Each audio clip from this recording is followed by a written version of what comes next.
Hello, I'm Oscar Pires, Senior Researcher at the Wind Energy Department of CENER. I'm going to present a seal hybrid testing system that allows to perform in an accurate, cost-effective way scaled floating wind turbine tests at wave tanks.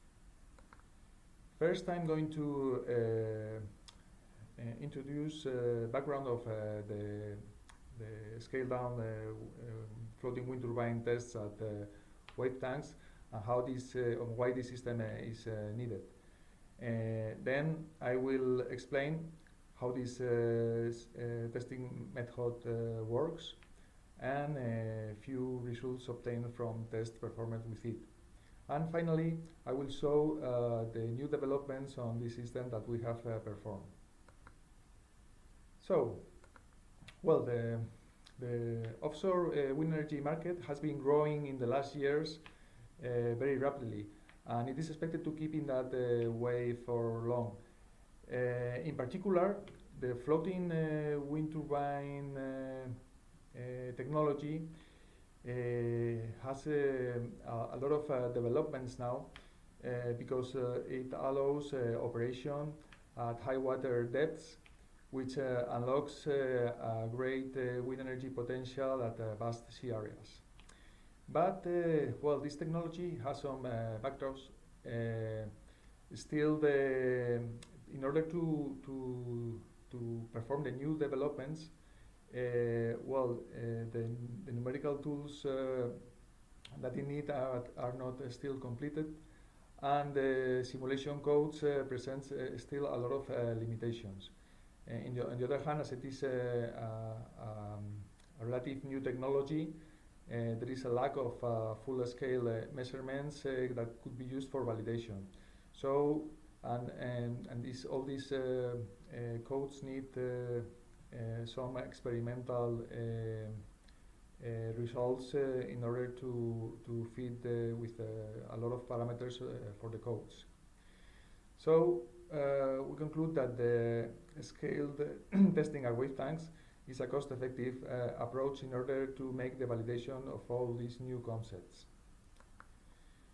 But these tests of the wave tanks have also one important issue.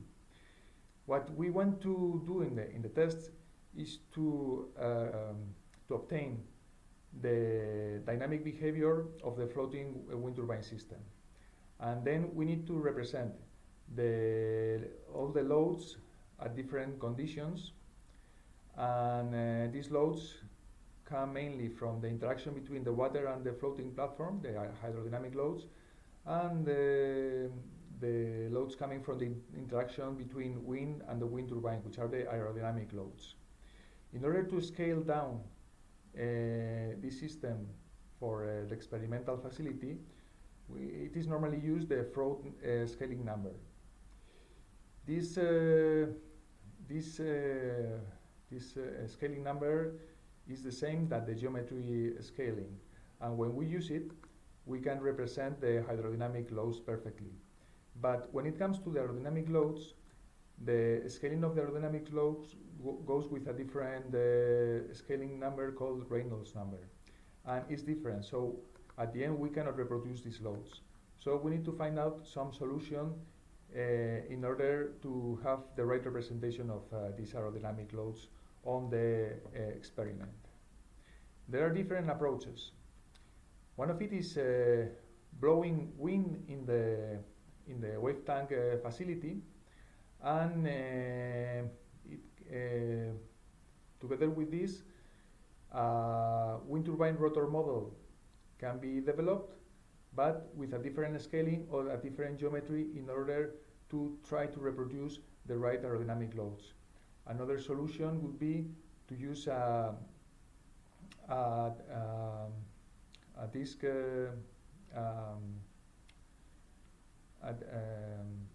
this generator, which can be calibrated in order to reproduce also these loads. But in any case, this way of of performing the experiments is quite expensive because the wind generator has to be huge, and it is very difficult to create good quality air in the wave tank facility. The turbulence is very difficult to reproduce or to reproduce different turbulences, and the wind turbine model is expensive to manufacture, and it has to keep the right weight in order to reproduce also the inertial properties of the system.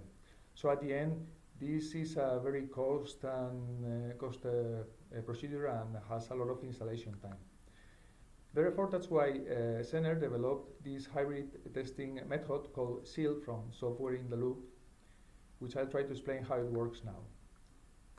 In this scheme, first we can see a representation of what would be the scaled-down model of the floating wind turbine, where we have substitute the wind turbine rotor for a ducted fan, which is able to introduce a single force.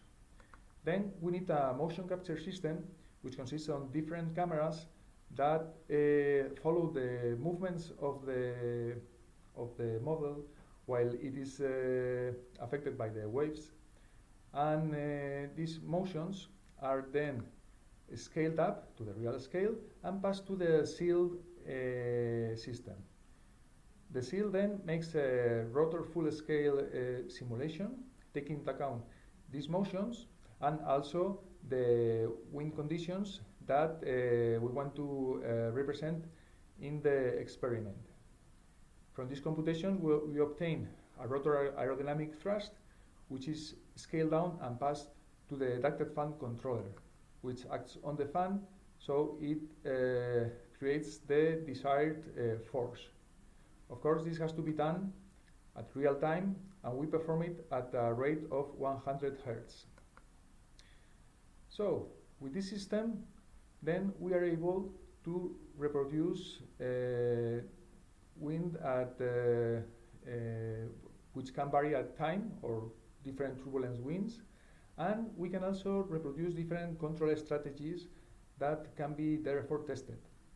And we also represent aerodynamic damping or misalignments. Of course, the system has some challenges because we need to do the simulations very fast, so every simulation is done faster than the simulation time step. We also need to synchronize with the motion tracking system to keep acquiring the positions at real time. The ducted fan has also some functioning problems because when it is running for a long time, it gets sometimes to overheating, and we have to take care of the frequency response of it. On the simulations, we have to apply some simulations because as the ducted fan can only apply a single force, we have to assume that this force is the thrust applied at the rotor center. And of course, we cannot represent the moments that the rotor is also applying, the generator torque or the rotor moments. In the simplifications, we don't consider the aeroelastic effects, also because they are not very significant for this type of tests. So therefore, we have some limitations, mainly due because we cannot represent the moment. So there are some events, as the one blade failure, that creates moments, or extreme shear events, or change of wind directions during the tests.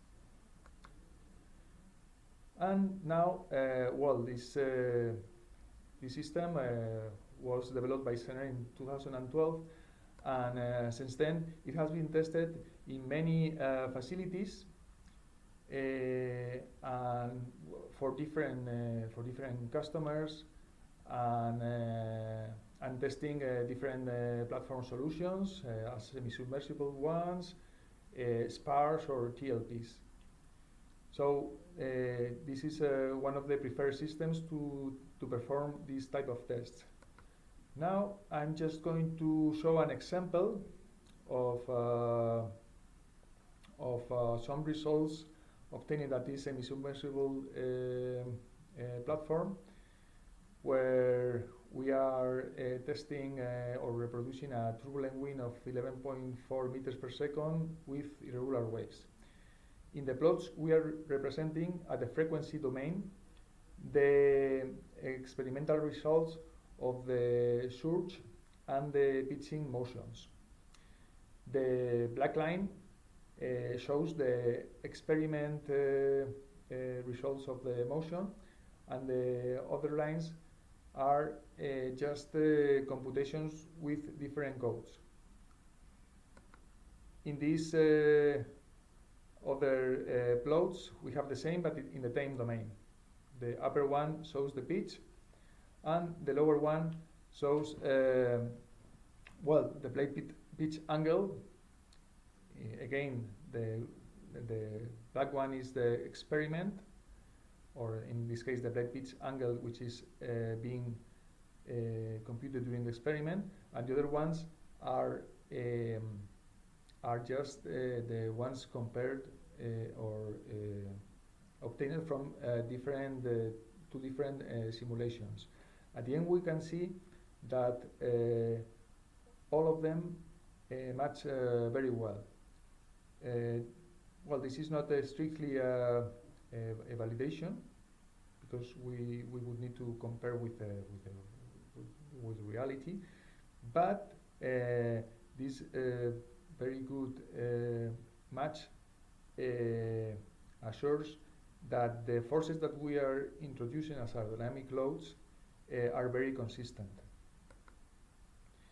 And we have been upgrading the system since 2019. We have been creating a new version, and this version mainly what it does is now to have the availability of introducing the rotor moments. With this, we are eliminating these limitations that we had in order to represent some conditions, as I explained before. In order to introduce the rotor moments, we had to change the actuator system. Instead of a ducted fan, now we are using a multi-propeller system. In this first prototype, we use a 4-propeller system, and by applying different forces in each of the propellers, we can obtain at the same time one force, the thrust, together with the out-of-plane moments. Also, this system has allowed us to overcome some of the issues that we had before. For this new actuator system, we are using drum components which are very reliable, and they avoid completely the overheating issues. Also, the drum motors have a very fast response, so we have increased the complete response of the actuation. The system, of course, needs a more deep calibration. We first do a representation of each of the rotors, each of the propellers, and we do it individually in a special rig. And finally, we use the calibration rig that we can see in the right picture, where we use a 6-component loads, which allows to measure together forces and moments to perform the calibration. This system has already been used in 2 tests at 2 different facilities, one for semi-submersible platform, and another one for the TLP, as we see in the right picture. From this one, in those tests, we did at some cases tests acting only thrust and acting thrust and moments. And this was done in order to check what difference we can see when we now apply the rotor moments. Now I want to show for one case with a turbulent wind of 11.4 meters per second, And well, actually, I'm showing two cases.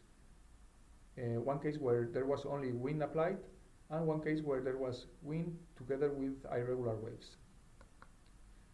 In this first plot, we are seeing these two cases, the turbulent only wind, which corresponds to the blue and red line, and the turbulent with waves, which corresponds to the green and black line. And we are also plotting the results when we had thrust moments or only thrust. In both of the conditions, what we can see is that the cases where thrust and moments were applied, which is the blue and the red line, this probability density function from the surge motion shows to be narrower. That means that when we have applied thrust and moments, we are obtaining a reduced extreme movements on the behavior of the platform. On this other plot, we are presenting the result on the experiment of the yaw motion. In this case, as this is a TLP, the yaw is the motion which has more freedom and where the effects of the aerodynamic loads can be more sensitive. In this case, we clearly see how the green and blue plots, which are the ones corresponding to the cases where we applied thrust and moments, have a greater response of the yaw than the other ones where we only apply thrust. This means that that applying thrust and moments has some effects and they have to be considered. So, to wrap up everything, we can conclude that this cell hybrid method is a very efficient method to capture the wind turbine influence on dynamics, including the system damping, low frequency dynamics, different turbulence conditions, and different control strategies of the wind turbine rotors. It has also proved to be a low-cost and time-saving methodology compared to what it has been done before. One thing that it has to be taken into account is that rotor loads are based on computation, so this requires to have specific validations of the aerodynamics in order to be accurate. And finally, the system was improved using drone components, and this allowed us to include rotor moments and also increase the response bandwidth, and we are still upgrading the system to make it more accurate and to be more adapted to different testing conditions.